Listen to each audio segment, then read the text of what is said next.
Hey there, tech fans. Rick here again with another review, and today I'm going to try and help you find the perfect HDMI switch for either your computers or your media center.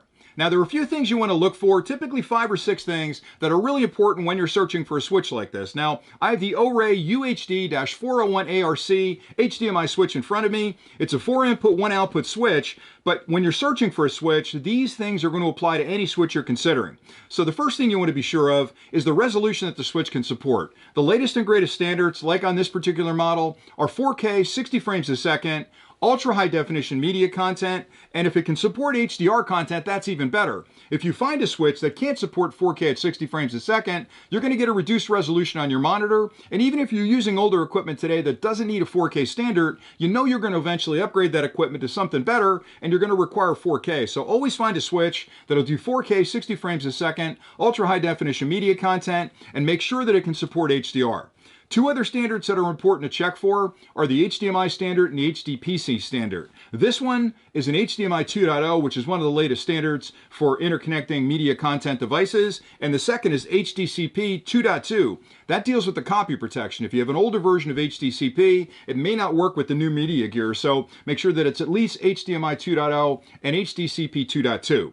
Another interesting thing is the power supply. A lot of switches come with a very unique power supply that has a custom connector on the end. This one uses a standard USB power supply with a micro USB connection on the end. And the reason that's important is because any switch is going to work just fine out of the box, but over time, a lightning strike, wearing out, the power supplies are going to go bad, and you may have to replace the power supply because without it, the switch is not going to work. Finding a power supply that's unique for some of those connections that are out there with barrels on the end of them or unique connectors is going to really be difficult. So finding a switch that uses a standard micro USB connection means you can use any USB wall charger with a short USB-A to micro USB connection or USB-C connection to the switch and never have to worry about finding that unique power supply down the road.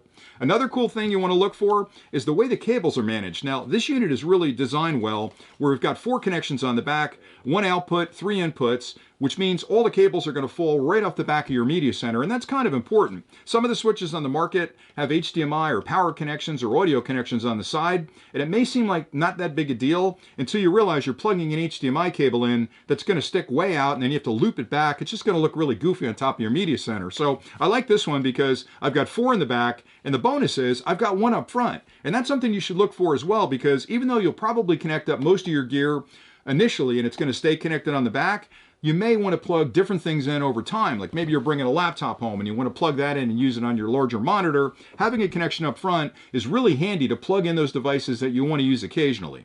The other thing you want to look for is a remote. If you're only going to use it on your desk, you won't have to worry about the remote because you've got a button here you can switch between the inputs.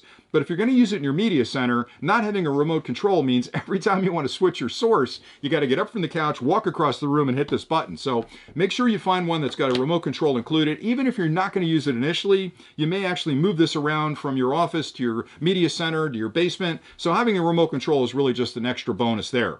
The last thing I'll mention is you want to try and find a switch that has ARC support. That's audio return channel support. And the reason that's important is it's a newer standard that allows modern media equipment to pass audio signals over an HDMI cable. So in the case of this UHD 401 ARC, I can actually hang a soundbar off the 4th port in the back and have the TV audio come through the switch to that soundbar. So it just simplifies your audio connections tremendously. So I hope you found this clip helpful. Those are good things to keep in mind when you're searching for a switch, and you'll find the exact right switch for your needs. So thanks again for watching, and until next time, stay nerdy.